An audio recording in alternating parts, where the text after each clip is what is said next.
प्यारे विद्यार्थियों, स्वागत है आपका प्राइम साइंस क्लासेज में। आज हम लोग बायोलॉजी का तीसरा लेसन का पहला वीडियो है मानव जनन, जिसे कहते हैं हम ह्यूमन रिप्रोडक्शन। आइए स्टार्ट करते हैं। जैसा कि बच्चों आप जानते हैं कि प्राणी जगत का सबसे विकसित प्राणी मानव को कहा जाता है, यानी मानव सबसे ज़्यादा विकसित होता है। तो मानव में प्रजनन भी थोड़ा जटिल प्रक्रिया है। मानव एक लिंगी प्राणी है जिसमें नर और मादा अलग अलग होते हैं। नर शरीर अलग होता है, मादा शरीर अलग होता है। ठीक है, नर में नर जननांग और मादा में मादा जननांग।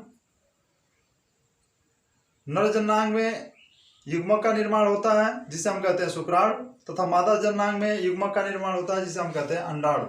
और अंडाणु और शुक्राणु मिल करके जाइगोट का निर्माण करता है जिसे हम निषेचन कहते हैं। तो निषेचन की प्रक्रिया के फलस्वरूप जाइगोट बनता है और जाइगोट विकसित होकर के एक नए प्राणी को जन्म देता है, और यह संपूर्ण प्रक्रिया प्रजनन के अंतर्गत आता है। आइए स्टार्ट करते हैं। जैसा अभी हमने बताया है कि मानव एक लिंगी प्राणी है जिसमें नर शरीर अलग मादा शरीर अलग होता है। तो नर शरीर में जो जनन अंग होते हैं, कंप्लीट रूप से सब अंग मिल करके एक तंत्र का निर्माण करते हैं जिसे हम कहते हैं नर जनन तंत्र, मेल रिप्रोडक्टिव सिस्टम। तो आइए जानते हैं मेल रिप्रोडक्टिव सिस्टम क्या है, इसमें कौन कौन से पार्ट सम्मिलित हैं। तो नर जनन तंत्र को मुख्यतः 3 भागों में बांटा गया है। नर जनन तंत्र यानी नर में पाया जाता है, जिसमें हम 3 पार्ट में बांटते हैं। पहला है प्राथमिक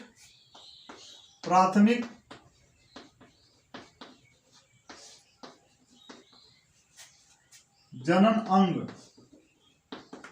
प्राथमिक जनन अंग, जिसमें हमारा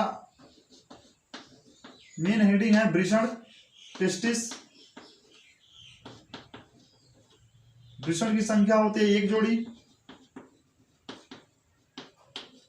जोड़ी, यानी सभी मानव में एक जोड़ी वृषण होता है जिसे हम प्राथमिक जनन अंग कहते हैं। मेल का जो टेस्टिस होता है यही मेन पार्ट है जनन अंग का। दूसरा है द्वितीयक जनन अंग, द्वितीयक जनन अंग, जिसे हम कहते हैं secondary sex organ. Secondary sex organ में है, पहला होगा अधिवृषण, दूसरा हो जाएगा शुक्रवाहिनी,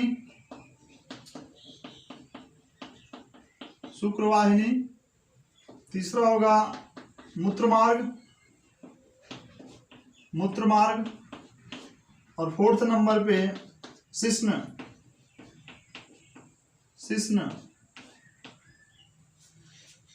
ये द्वितीयक जनन अंग के 4 पार्ट हैं। अधिवृषण, इसकी संख्या होती है एक जोड़ी, और शुक्रवाहिनी भी एक जोड़ी होती है, और मूत्रमार्ग की संख्या 1 होती है, और शिश्न की संख्या 1 होती है। यानी वृषण को इंग्लिश में कहते हैं एपिडिडाइमस, एक कुंडलित संरचना होती है, और 2 वाहिनियां होती है जिसे हम कहते हैं शुक्रवाहिनी, वास डिफरेंस, और ये मूत्रमार्ग यूरिथ्रा, और लास्ट है पेनिस। नर जनन तंत्र का तीसरा पार्ट है सहायक जनन अंग। सहायक जनन अंग में हो जाएगा पहला शुक्राशय, जिसे हम कहते हैं सेमिनल वेसिकल्स, एक जोड़ी शुक्राशय होता है, एक जोड़ी। फिर इसमें होगा प्रोस्टेट ग्रंथ,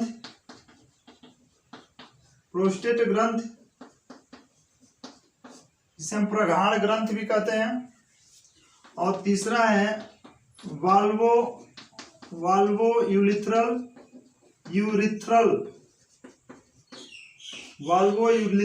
ग्रंथ। अभी सबके बारे में डिटेल पढ़ेंगे। आइए पहला स्टार्ट करते हैं वृषण क्या होता है, आइए जान लेते हैं।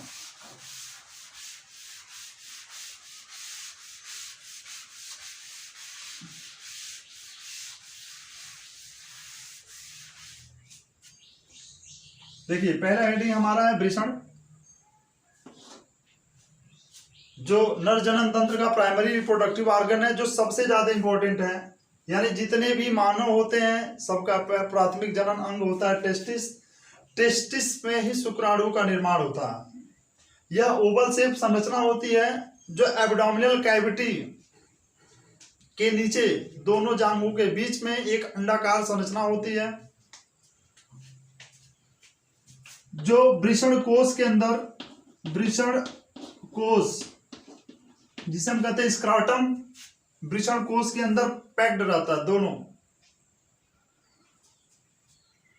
और इसका तापमान शरीर के तापमान से 2 या 2.5 डिग्री सेल्सियस कम होता है। यानी लगभग इसका तापमान होता है वृषण का तापमान होता है लगभग, शरीर का तापमान होता है 37 डिग्री सेल्सियस, तो 37 से 2 डिग्री कम यानी 35 के लगभग, 35 डिग्री सेल्सियस के लगभग इसका तापमान होता है। टेस्टिस का तापमान इसलिए कम होता है क्योंकि शुक्राणु पूर्ण रूप से अपना विकास कर सके। ठीक, यदि तापमान इससे अधिक होता है तो शुक्राणु की गतिशीलता या उनके फॉर्मेशन की कैपेसिटी या शुक्राणु निष्क्रिय होने लगेंगे। इसलिए वृषण कोश टेस्टिस के टेम्परेचर को मेंटेन करता है, जिससे शुक्राणु आसानी से विकसित हो सके। वृषण में ही हार्मोन्स का निर्माण होता है। जो नर का लैंगिक हार्मोन्स है उसे हम कहते हैं टेस्टोस्टेरॉन, टेस्टोस्टेरॉन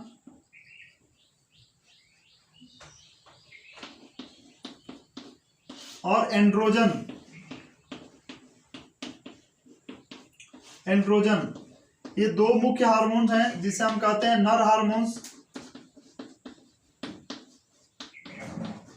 ये दो मुख्य हार्मोन्स है जिसे हम कहते हैं नर हार्मोन्स, मेल हार्मोन्स। ये दोनों क्या करते हैं, नर के लैंगिक लक्षणों को विकसित करने में सहायक होते हैं। इनका सिक्रीशन यानी ये स्रावित होते हैं किशोरावस्था जब प्रारंभ होता है, यानी किसी भी मेल के जीवन में पहली बार 14 से 15 वर्ष की आयु में यह हार्मोन्स बनने स्टार्ट हो जाते हैं।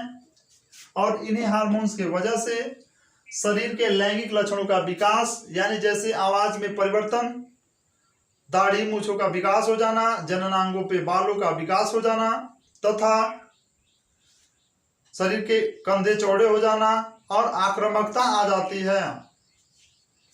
इसी हार्मोन्स के कारण कुछ बच्चे काफी एडवांस हो जाते हैं और अपने आप को ही वो सबसे ज्यादा बलशाली समझने लगते हैं, क्योंकि ये हार्मोन्स तूफान वाला हार्मोन्स है और यह किशोरा अवस्था के शुरुआती दौर से ही सिक्रीट होना यानी स्रावित होना स्टार्ट हो जाता है वृषण से। और इसी हार्मोन्स के वजह से बच्चे तुरंत किसी भी कार्य को करने के लिए उत्सुक होते हैं। अतः यह एक बहुत ही खतरनाक हार्मोन्स है जो बच्चों को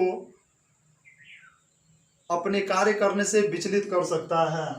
तो इस एज में बच्चे यदि अपने आप को बैलेंस नहीं करते हैं, अपने आप पे मेंटेन नहीं करते हैं, तो वे बिगड़ जाते हैं। आइए जान लेते हैं और ज्यादा इस हार्मोन्स के और क्या क्या कार्य हैं। इन्हीं हार्मोन्स के वजह से टेस्टिस में शुक्राणु का निर्माण होना प्रारंभ होता है।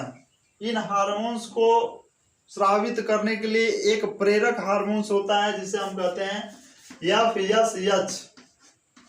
इसका पूरा नाम है फॉलिकल स्टिमुलेटिंग यानी उत्तेजक हार्मोन्स, फॉलिकल उत्तेजक हार्मोन्स। और यह स्रावित होता है पीयूष ग्रंथ से, पीयूष ग्रंथ जिसे हम कहते हैं मास्टर ग्रंथ, मास्टर ग्रंथ। यानी यही ग्रंथ क्या करता है, सभी हार्मोन्स को कंट्रोल करता है। लेकिन इसका भी एक मास्टर है जिसे हम कहते हैं हाइपोथैलेमस, हाइपोथैलेमस। इसे हम कहते हैं मास्टर ऑफ मास्टर ग्रंथि, यानी ये प्रिंसिपल का कार्य करता है, मास्टर का भी मास्टर है, यानी यह पिट्यूटरी ग्रंथि पर कंट्रोल करता है और पीयूष ग्रंथि या पिट्यूटरी ग्रंथि सभी ग्रंथियों पर कंट्रोलिंग का कार्य करता है। तो हाइपोथैलेमस से एक हार्मोन स्रावित होता है जिसे हम कहते हैं GnRH, गोनाडोट्रोपिक रिलीजिंग हार्मोन्स, और गोनाडोट्रोपिक रिलीजिंग हार्मोन्स अग्र पिट्यूटरी को स्टिमुलेट करता है। हाइपोथैलेमस से GnRH स्रावित होता है, जाके कहता है पिट्यूटरी से कि अब उठ जाओ, तुम्हारा काम करने का समय आ गया है, क्योंकि आयु कौन सी हो गई है, 14 से 15 वर्ष की। तो उस समय GnRH यानी गोनाडोट्रोपिक रिलीजिंग हार्मोन्स उत्तेजक हार्मोन्स है, जो आकर पुश करता है पिट्यूटरी को, जगाता है कि बाबू उठ जाओ, अब तुम्हारे कार्य करने का समय आ गया है। तो पिट्यूटरी ग्रंथि उत्तेजित हो जाती है और यह स्रावित करने लगती है FSH, फॉलिकल उत्तेजक हार्मोन्स, और साथ ही साथ एक और हार्मोन स्रावित होता है जिसे हम कहते हैं LH, luteinising hormones, luteinising hormones. ये दोनों हार्मोन स्रावित होकर के आते हैं वृषण में, ये दोनों हार्मोन स्रावित होकर कहाँ आते हैं, वृषण में, और वृषण में आकर के वृषण की कोशिकाओं को उत्तेजित करते हैं, कहते हैं बाबू उठ जाओ, तुम्हारा काम है। तो वृषण की कोशिकाएं क्या करती हैं, टेस्टोस्टेरोन और एंड्रोजन हार्मोन्स का स्रावण करने लगती हैं, यानी सारी प्रक्रियाएं एक दूसरे से कनेक्टेड हैं। हमने बताया कि GnRH हार्मोन्स कहाँ से निकलता है, हाइपोथैलेमस से। हाइपोथैलेमस ब्रेन का एक पार्ट है, ब्रेन में पाया जाता है हाइपोथैलेमस। तो हाइपोथैलेमस निकला ब्रेन से, हाइपोथैलेमस से GnRH निकल करके जाता है पीयूष ग्रंथि को स्टिमुलेट करता है, कहता है बाबू उठो, अब तुम्हारा काम है कि FSH और LH हार्मोन स्रावित करो। तो पीयूष ग्रंथि क्या करता है कि FSH और LH हार्मोन स्रावित कर देता है, ब्लड के माध्यम से आता है और आ करके वृषण से कहता है कि बाबू अब तुम्हारा काम है।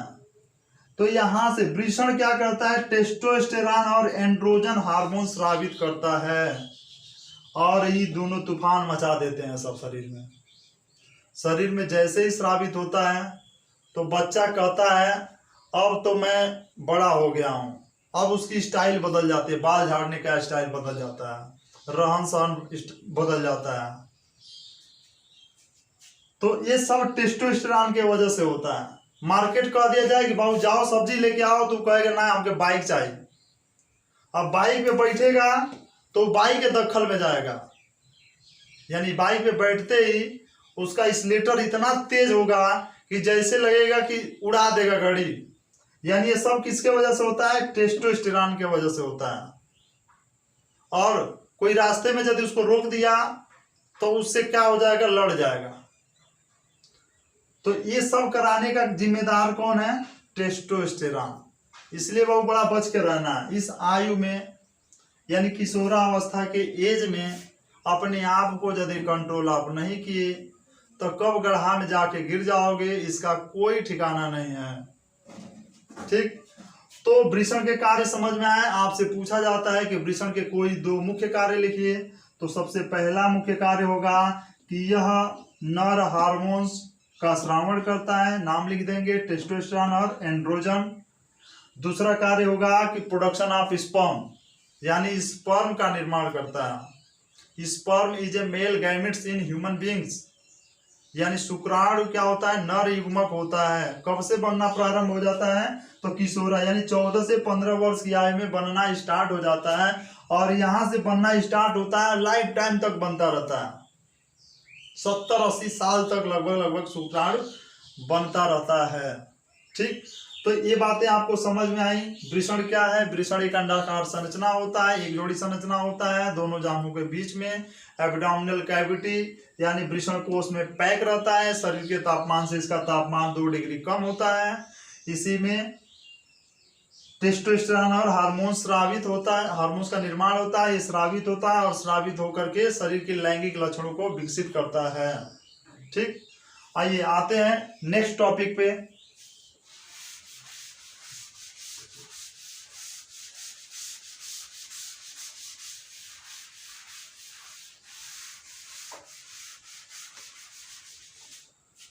दूसरा हमारा हेडिंग होगा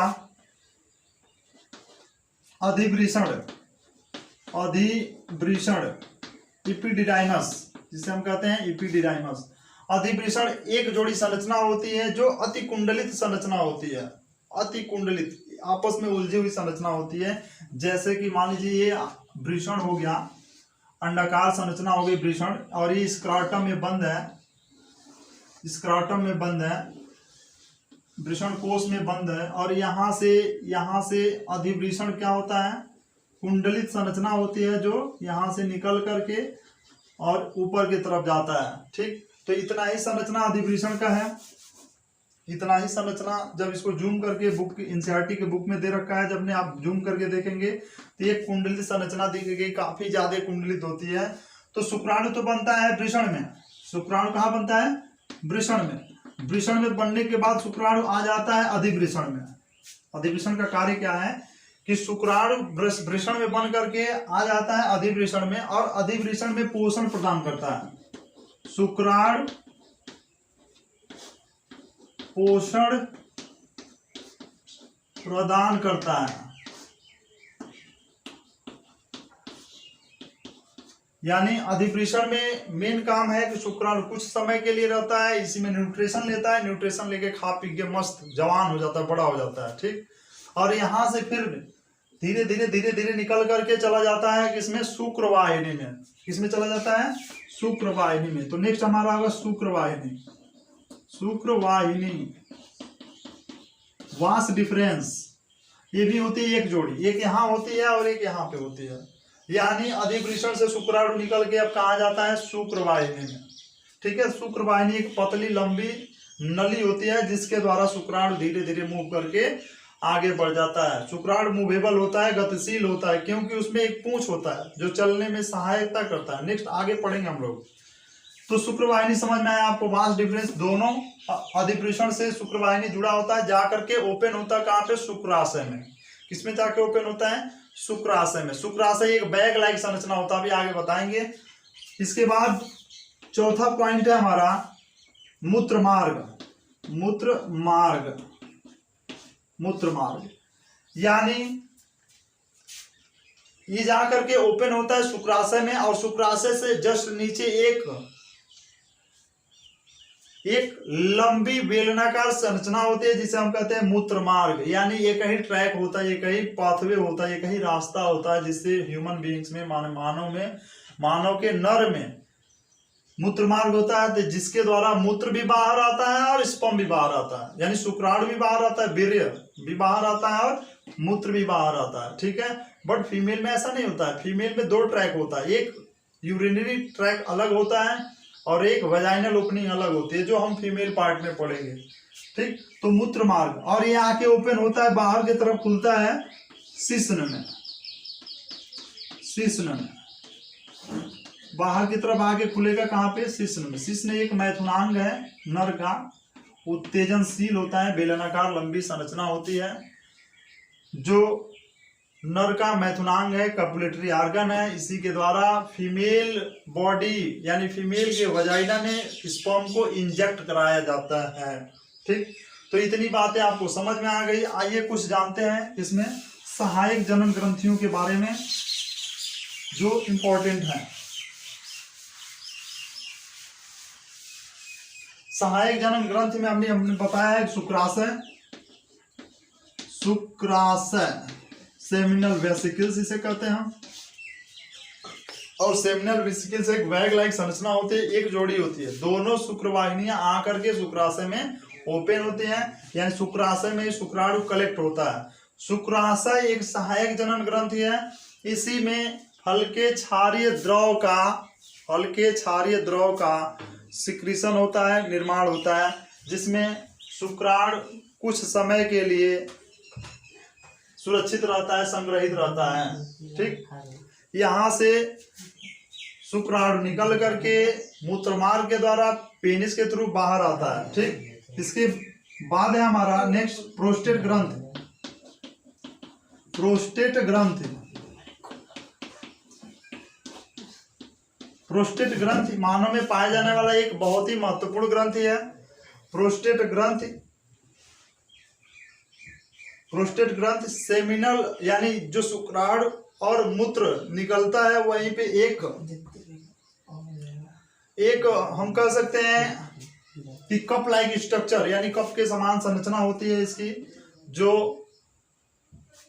अब यह यदि जैसे जैसे पुरुषों की आयु बढ़ती जाती है तो प्रोस्टेट ग्रंथ फूल जाता है और इसमें प्रोस्टेट कैंसर की भी संभावना होती है। नेक्स्ट है वाल्वो यूरिथ्रल ग्रंथ। जो वाल्वो यूरिथ्रल ग्रंथ जो एक हल्के क्षारीय पदार्थ का स्रावण करता है, जो मैथुन के समय स्नेहता प्रदान करता है। तो ये सभी तीनों ग्रंथियां कुछ न कुछ लिक्विड का सिक्रीशन करती हैं जो सीमेन के मुख्य भाग को कवर करता है। ठीक, तो आज का ये हमारा टॉपिक था मेल रिप्रोडक्टिव सिस्टम। हमने इसको डिटेल पढ़ा है, आप इसका नोट्स बनाएंगे, याद करेंगे। यदि आपको कोई भी दिक्कत आती है तो कमेंट सेक्शन में आप हमसे पूछ सकते हैं। Thank you so much.